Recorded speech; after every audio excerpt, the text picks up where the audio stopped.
La prima domanda è a bruciapelo: qual è il miglior pregio dei bellunesi e qual è il loro difetto più grande? Il miglior pregio dei bellunesi è che sono innamorati della loro terra e del loro territorio. Il peggior difetto è che sono gli eterni indecisi.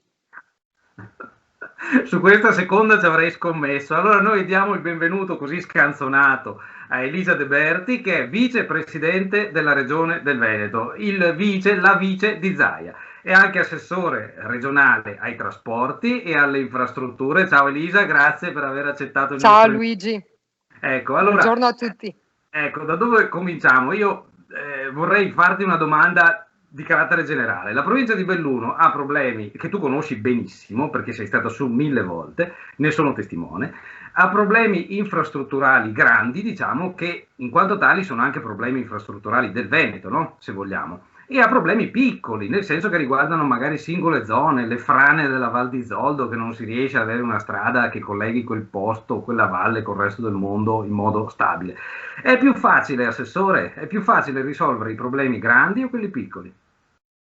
Bella domanda, Eh, bella domanda. Dipende dalle soluzioni. Ci sono soluzioni grandi e soluzioni piccole, ma se hai delle soluzioni a portata di mano, sicuramente il problema non c'è. Diciamo insomma che l'area montana, il bellunese per primo, dal punto di vista infrastrutturale, ha delle problematiche. Insomma, ce lo siamo ripetuti tante volte, che caratterizzano un po' e accomunano un po' tutta la montagna, soprattutto per quanto riguarda l'accessibilità, non solo da un punto di vista viario, ma da un punto di vista anche ferroviario, e poi la sicurezza del territorio da un punto di vista idrogeologico.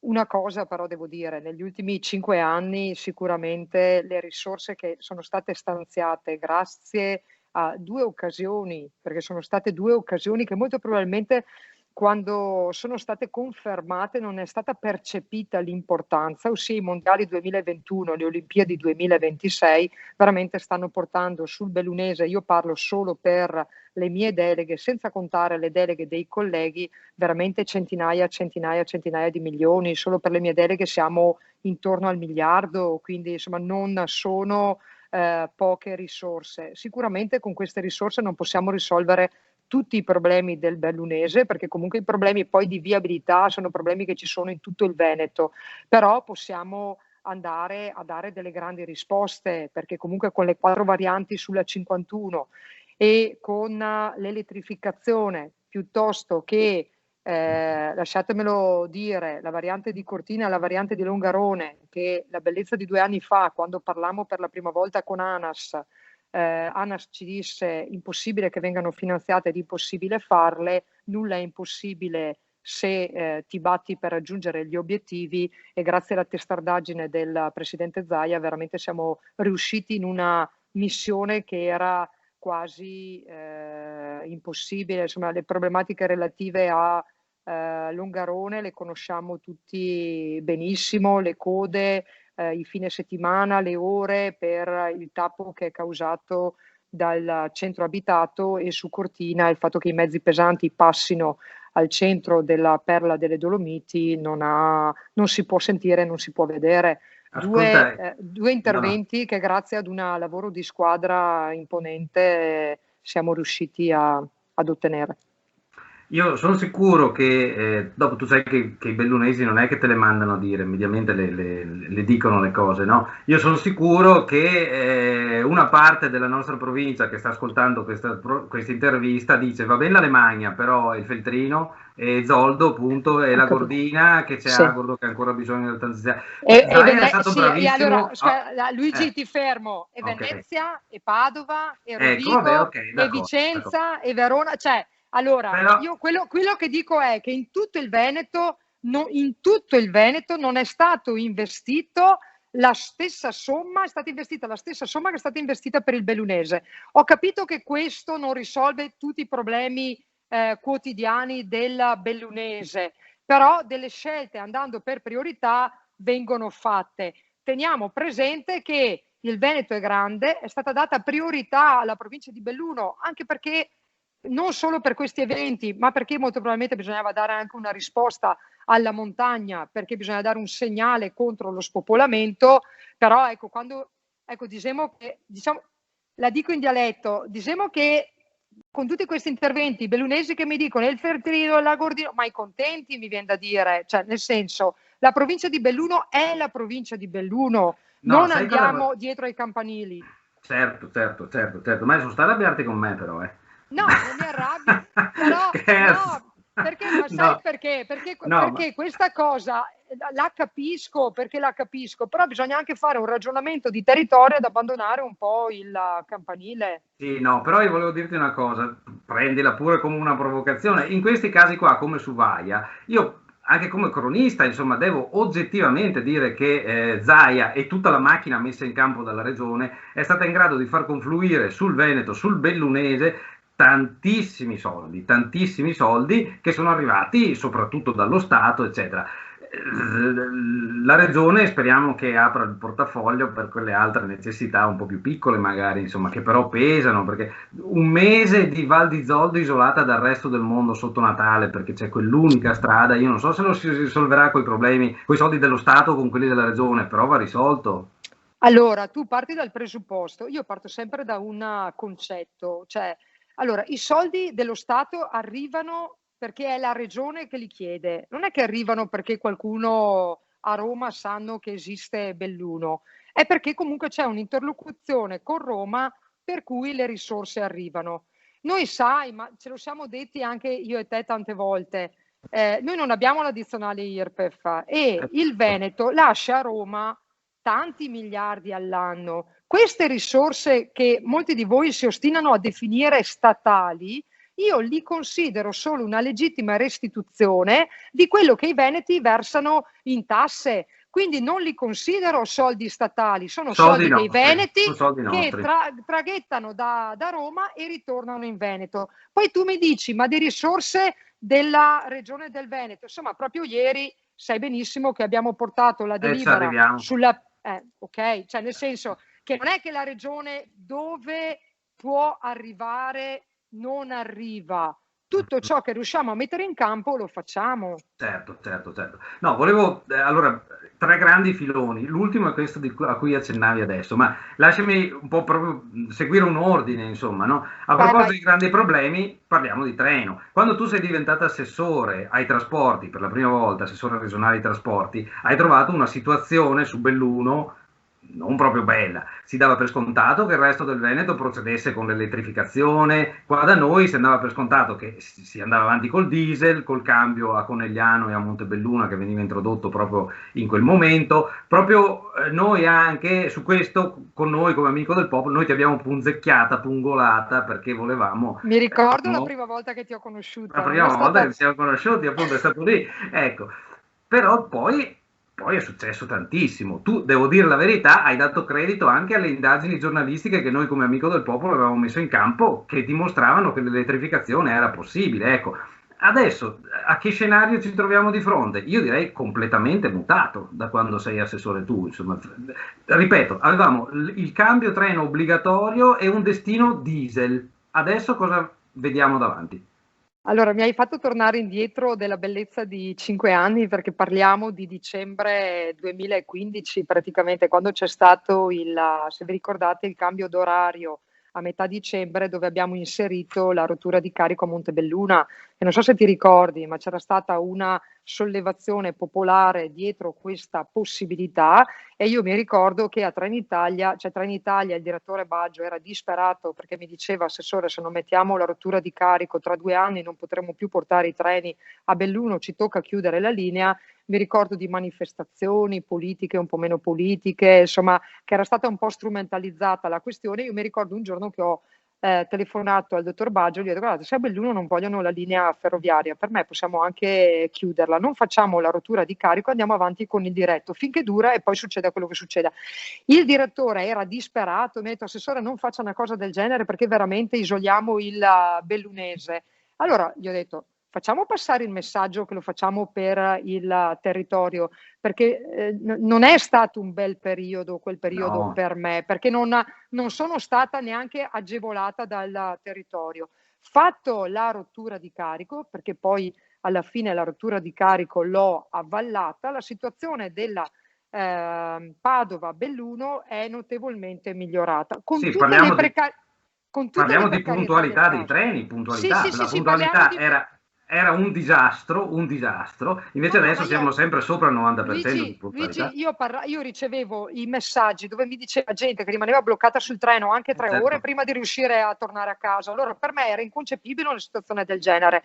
Abbiamo messo la rottura di carico, la puntualità è migliorata, ma in quel frangente, in quel dicembre, dove facemmo l'incontro con il territorio a Belluno, dove io e te litigammo anche su In questa provincia, questione, certo. in Oh, forse era in provincia. comune. No, vabbè, ok, No, in d'accordo. provincia, no, secondo Ok. me era in provincia Mm. e io mi sono impegnata a lavorare ad una soluzione insieme a Trenitalia, che la soluzione era l'elettrificazione per poter riportare il diretto. Sembrava Ovvio che impossibile, sembrava sembra, ma impossibile. Io mi no, ma ricordo per che anche tanti... le forze politiche che avevano sempre sostenuto il treno dicevano che ci si impegolava in una cosa non fattibile, e invece Beh, guardate che a marzo, io me la ricordo ancora, quando andai da Mazzoncini al gruppo FS, che era amministratore delegato del gruppo Ferrovie dello Stato, e quando io gli ho detto voglio l'elettrificazione del Bellunese, mi ha detto ma non sta in piedi neanche se vogliamo. Io ho fatto un ragionamento che per solidarietà regionale, se noi facciamo dei ragionamenti costi-benefici sul Bellunese, non dovremmo fare niente, perché la popolazione non giustificherà mai gli investimenti. Allora, nel Bellunese dobbiamo avere un atteggiamento di solidarietà sì, territoriale tra tutti, dove la montagna deve essere aiutata e non puoi fare ragionamenti di costi-benefici. Da lì siamo partiti e allora io ho solo un rammarico, che quando io trovo un problema e individuo una soluzione, quella soluzione in tema di infrastrutture e trasporti, prima di vedere la luce, passano anni, perché quando dobbiamo muoverci nell'ambito delle infrastrutture e dei trasporti, parliamo di una pazienza che deve durare anni, e questo è difficile da spiegare ai cittadini, perché i cittadini nel momento in cui c'è un problema e tu gli dici va bene, ma elettrifichiamo e poi vi riporto il diretto, loro ti dicono ma quando? E quando lo tu gli so. dici tra 3-4 anni si arrabbiano e non lo capiscono. Tenete presente che a giugno intanto togliamo la rottura di carico per qualche treno sulla Venezia-Belluno, e intanto ci sarà la possibilità di ripristinare i diretti da Venezia a Belluno, che non è poca cosa, e appena sarà completata l'elettrificazione anche dall'altra parte, ripristineremo i diretti sulla Padova Montebelluna e Perché quindi appunto Belluno. tu li dici così come tra le righe, ma diciamolo, insomma, stiamo parlando del prossimo orario estivo, non tra un Sì, anno, 2 anni, il no. prossimo orario estivo che introdurrà i treni elettrici sulla tratta Belluno-Venezia, quindi un treno di nuovo che non abbiamo mai visto qua a Belluno, 1000 volte più comodo e che non ci costringerà a scendere a Conegliano. Se questo sembra poco, a me sembra tanto. Io quando da Vabbè, Bellunese a faremo una bella Venezia, festa, faremo una bella bisognerà, festa. quando da Bellunese a Venezia cerchi treni per Belluno e devi trovare quelli che passano per Conegliano perché non c'è scritto sul tabellone Belluno o Calalzo, anche dal punto di vista turistico, mi sembra che sia una sconfitta totale, mentre adesso ricominceremo a vedere segnati sul tabellone Belluno, Calalzo, insomma, ecco, credo che sia una Insomma, cosa molto...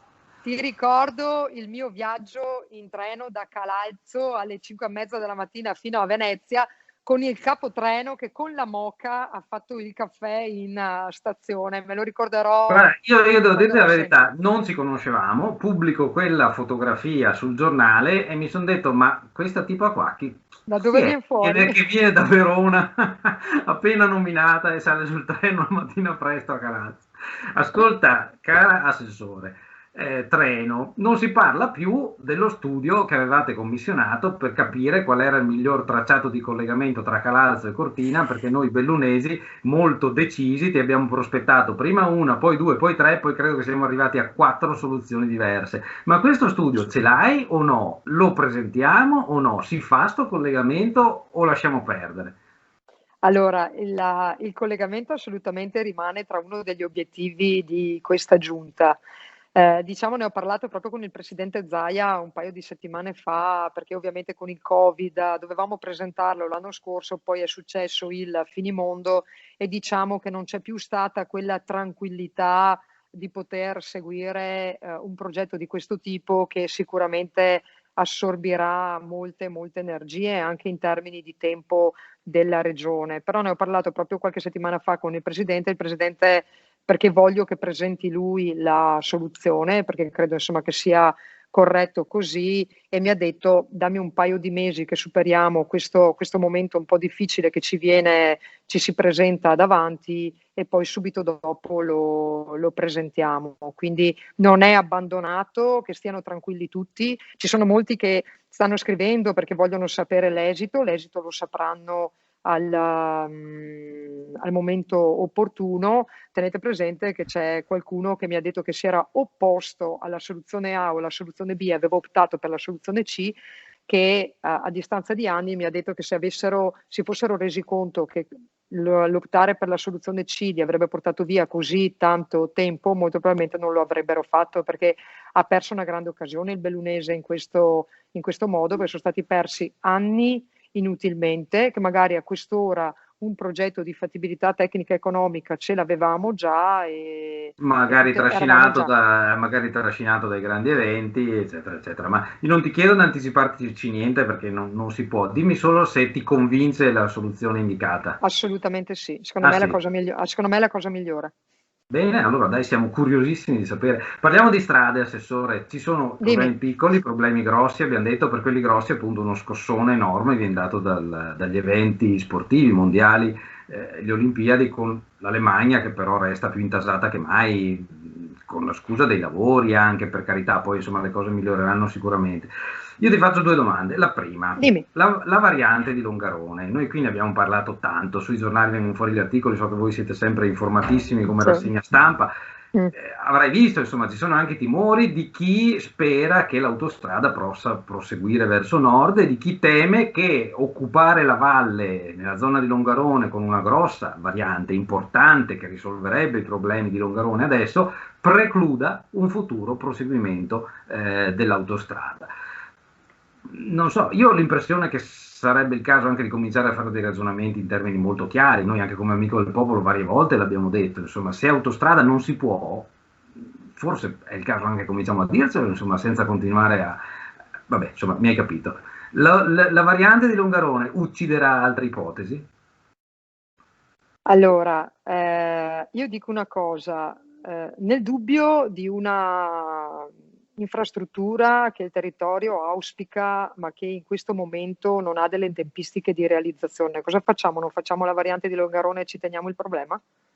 Cioè, io chiedo semplicemente una cosa di questo tipo, anche perché tutti parlano insomma, io non mi sono mai nascosta dietro a niente, ma tutti quelli che auspicano che questa A27 vada avanti, si dimenticano che per poter arrivare in Austria ci vuole un ok anche dell'Austria. Noi abbiamo a livello governativo una contrarietà totale. Il territorio che è spaccato, anche a livello politico ci sono varie posizioni, è un'autostrada, quindi ci vuole qualcuno che la realizzi. Io qualche anno fa, quando ne parlai con qualcuno di Autostrade per l'Italia, non vi dico che cosa mi hanno detto, perché comunque non è un'autostrada sicuramente che rende e che frutta risorse la 27. Cioè, per carità, se l'Austria dice va bene, venite avanti con l'infrastruttura, la prendiamo a quattro mani e diciamo va bene, si può parlare con il governo, però ci deve essere la volontà del governo, perché stiamo parlando di un'autostrada, andiamo avanti, ma finché l'Austria ci dice no, non è nei nostri piani e da qui non si passa, cosa dobbiamo fare? Andiamo avanti con l'autostrada, arriviamo al confine e ci fermiamo al confine, cioè io non riesco a capire se ai bellunesi va bene fare un altro pezzettino di autostrada e poi fermarsi ancora lì, così facciamo come la Valdastico, Sì, appunto. autostrade a pezzi e incomplete. Io dico che in questo momento bisogna prendere la palla al balzo, risolvere una volta per tutti il problema di Longarone, che poi soluzioni nel momento in cui un domani l'autostrada si volesse fare o ci fossero le condizioni per poterla fare, le soluzioni su come farla sicuramente non mancheranno. poi si trovano. Ma col presidente Zaia, curiosità, avete mai parlato dell'ipotesi di un collegamento verso nord più leggero, transfrontaliero, non internazionale? Perché Ma anche di guardate, questo che... ma no, allora, nel piano regionale dei trasporti, noi non abbiamo parlato di autostrade, È abbiamo vero, parlato di è vero. collegamenti intervallivi. Perché? Perché abbiamo cercato di essere un po' più morbidi, ok, nella nostra previsione, perché noi diciamo, va bene, se l'Austria non vuole un collegamento autostradale, possiamo almeno ragionare su un collegamento intervallivo, però questa sarebbe ovviamente l'ipotesi C.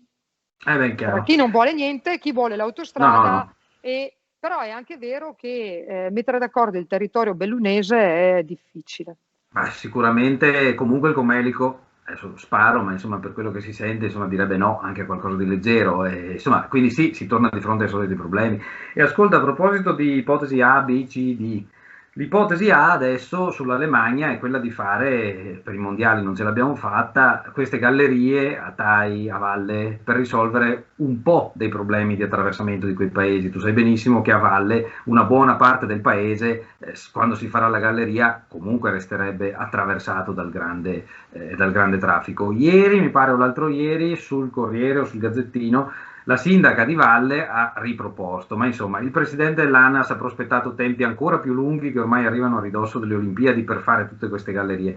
Ma perché non facciamo un ragionamento serio sul vecchio progetto della Rivalgo Venas, in modo da fare un buco solo e un Cioè, ponte solo e saltare sì. via tutto? Cioè, tu Ecco, mi stai dicendo buttiamo via anni di lavoro e ripartiamo da zero. ok, mi hai risposto, va bene, ok, perfetto. Cioè, nel senso che perché, cioè, allora, quando io dico i bellunesi non sono, insomma, sono indecisi, anche adesso è vero che la variante di valle risponde parzialmente alle esigenze, però quella è la possibilità che si può. Se io adesso butto via la variante di valle per vabbè, molto probabilmente non ci sarà neanche più la De Berti, cioè, ci parlerà, se ne occuperà chi dopo di me arriverà, ma molto probabilmente non subito dopo di me, molto più avanti. Allora io dico, portiamo a casa. Bisognerà vedere tu come futuro presidente della regione chi nomini come Non assessore di penso, trasporto. non, non fare, non, guarda, non commento questa tua battuta, Ok, va bene. però ti dico che per il discorso, io ricordo bene anche una riunione che abbiamo fatto un paio d'anni fa a Cortina, dove Padrin mi ricordo che lanciò una dichiarazione dicendo, beh dai, le 4 varianti della 51 speriamo che per le Olimpiadi siano pronte. Mi ricordo che io l'ho ripresi il presidente della provincia perché ha detto stai scherzando, 2026? No, no, 2023 ANAS ha detto che saranno pronte. Insomma, se ci va bene saranno pronte nel 2024. Sì, Quindi, infatti adesso, insomma, a parte gli io ti scherzi, pongo, io ti pongo un altro problema. eh, Per le Olimpiadi, giusto per non trovarci nelle condizioni dei mondiali 2021, il presidente Zaia ha sottoposto una problematica al governo e la stiamo portando avanti e io anche la settimana prossima andrò a Roma per sottoporre il problema, che se non vengono nominati dei commissari per tutte le certo. opere olimpiche, stiamo parlando di opere olimpiche che necessitano le Olimpiadi, ma commissari, non commissari ai mondiali 2021, commissari con poteri del decreto sblocca cantieri. Allora, se non riusciamo a modello, Genova, un modello modello Genova, Ponte Genova, Morandi, sì, sì. sì, che forse era nelle semplificazioni, non nello sblocca cantieri, però dobbiamo avere poteri sostanzialmente effettivamente di deroga delle procedure, perché Perché altrimenti se nel no 2020. rischiamo di non averle per le Allora, Olimpiadi. guardate, noi con le progettazioni di Cortina e di Longarone stiamo andando avanti spediti, cioè ANAS sta andando avanti spedita, c'è un tavolo coordinato dalla regione che sostanzialmente stiamo mantenendo un cronoprogramma e degli step dove abbiamo anche messo al corrente il Ministero nel corso di una telefonata l'altro giorno che abbiamo detto attenzione perché quest'estate con la progettazione saremo molto avanti, quindi la progettazione non sarà una scusa per non nominare il commissario. Se entro l'estate venisse nominato il commissario, ma io non parlo solo della variante di Longarone e di Cortina, parlo di tutte le opere che interessano la provincia di Belluno per le Olimpiadi, anche tutte le altre opere impiantistiche piuttosto che sportive, dobbiamo sostanzialmente avere la nomina di un commissario per poter arrivare nel 2025. Il 2025 è domani. Se noi teniamo un commissario, come è previsto adesso, che ha i poteri del commissario 2021, non andiamo da nessuna parte, non finiremo mai nel 2026. Assolutamente, va bene, bisognerà che ci concentriamo su questo, anche la politica locale lo capisca. Ascolta, parlando di cose più leggere, ma non dal punto di vista del portafoglio, c'è stato un passaggio in giunta regionale importantissimo sulla pista di bob di Cortina, l'Eugenio Monti, perché noi parliamo tanto di Olimpiadi Cortina a Milano, ma in realtà ricordiamoci che poi non sarà altissimo il numero di gare che si svolgeranno a Cortina, perché un po' che si faranno in Trentino, un po' che si faranno a Bolzano. Una delle gare che non si sa se si potranno tenere sono le discipline proprio della velocità, del bob e quelle cose lì, perché in questo momento la pista non c'è chi lavora per farle altrove. Il Veneto però, Zaia, a quanto pare, tu che sei l'assessore alle infrastrutture, vi siete impuntati, a Cortina si fa una pista da bob seria, giusto? Ma Zaia non ha nessuna intenzione di mollare la disciplina del bob a Cortina, cioè, insomma, mi viene da ridere. Vi ricordo che quando Zaia presentò la candidatura ci fu qualcuno anche di Belluno che diceva che era una cartellina stampa vuota solo per avere benefici mediatici. Oggi stiamo parlando di Olimpiadi, stiamo parlando di infrastrutture, stiamo parlando di un obiettivo che grazie alla testardaggine di Zaia è riuscito a portare a casa e non ha avuto molti aiuti, se vi ricordate, neanche da Roma in quel frangente, perché c'erano molti che neanche la volevano a Roma come evento, le Olimpiadi non le volevano. Per quanto riguarda la pista da bob, ieri abbiamo portato in giunta l'accordo con il comune di Cortina, perché sapete che l'area è del comune di Cortina, affinché questo accordo permetta alla regione di poter affidare l'incarico per lo studio di fattibilità tecnica e economica per la pista da bob. Quindi si parte anche lì velocemente per riuscire ad avere nell'arco di pochi mesi questo studio di fattibilità tecnica e economica e poi procedere. Abbiamo il costo dell'intervento, sapete, l'avete letto sui giornali, sono 80 milioni di euro che la regione ha previsto di stanziare per la sua realizzazione, alla luce del fatto che la regione non mette la mano nel portafoglio. Ascolta, assessore che si arrabbia, che se le lega al dito. No, ho visto, abbiamo pubblicato il vostro comunicato di ieri in cui tu facevi un'affermazione anche non troppo esplicita, ma la esplicitiamo adesso, cercando appunto di evitare di compiere gli errori del passato, perché quando sono state le Olimpiadi a Torino hanno fatto quella pista da bob costosissima, si sapeva da subito che sarebbe stata inutile il giorno dopo e così è stato. Mentre in Cadore, Cortina abbiamo una tradizione di slittino, bob, eccetera, che possono veramente far rinascere anche un agonismo, una squadra e la possibilità appunto di produrre sport qui a livello anche internazionale, facendo riferimento su Cortina, no? Il che dovrebbe portare tutto un indotto anche. Sì, sai che noi abbiamo sempre detto che Belluno deve prendere l'occasione dalle Olimpiadi 2026 per poter andare oltre. Cioè, le Olimpiadi sono un'occasione per Cortina e tutto il bellunese per riscattarsi e potersi lanciare sostanzialmente nel futuro senza andare molto, molto lontano. Quindi tutti quegli investimenti che vengono fatti sul territorio anche da un punto di vista infrastrutturale non devono essere utili per le Olimpiadi, altrimenti diventeranno un brutto segnale di grande spreco e basta, ma devono diventare sostanzialmente un trampolino di lancio per poter riportare Cortina e tutto il Cadore sulle vette, veramente. Ai fasti di una volta. Io da mezzo cadorino ti posso dire che i miei stavano a piedi, insomma, a taglia di Cadore, e mia mamma diceva che a quei tempi, ai tempi delle Olimpiadi, avresti potuto affittare un letto anche sotto una scala interna di una casa, tanto grande era la domanda, la richiesta di Cadore. E un po' forse lo vediamo adesso perché tra il Covid che spinge la gente a venire in montagna perché c'è l'aria buona, ci sono le distanze, e anche la pubblicità che Cortina ha avuto con i mondiali, in queste settimane, il sabato e la domenica, è un affollamento pazzesco che speriamo non porti anche malattie, insomma. Ti faccio finire con una battuta. Però questa domanda sarebbe più per il tuo collega Federico Canera, assessore al turismo. E a chi dice che è ora di finirla con le infrastrutture? Vabbè, ok, un'altra sfaccettatura dei bellunesi indecisi. No, però, a parte gli scherzi, c'è un problema anche della riscoperta di un turismo anche più slow, diciamo, che forse è quello che sta Mm. venendo in montagna in questo momento, insomma. Io personalmente non vedo in contrasto le due cose, no? Queste No, no, ma ci sono anche, infrastrutture. guardate che le infrastrutture, ci sono anche modi di fare, metodi di fare le infrastrutture sostenibili, cioè non è che per forza l'infrastruttura deve essere devastazione del territorio e debba Appunto. essere associato, questi due termini devono essere associati. L'infrastruttura può essere anche fatta nel rispetto del territorio, ovviamente si parla di occupazione, di suolo, cioè quello è inevitabile, ma possono anche essere realizzate con determinati accorgimenti che magari anche insomma particolari attenzioni non devono Sì, sì, mancare. Allora, infatti. se io dovessi star dietro alle indecisioni dei bellunesi, dovrei incrociare le braccia e dire: va bene, ragazzi, vi aspetto, quando vi siete decisi, ditemi cosa devo fare.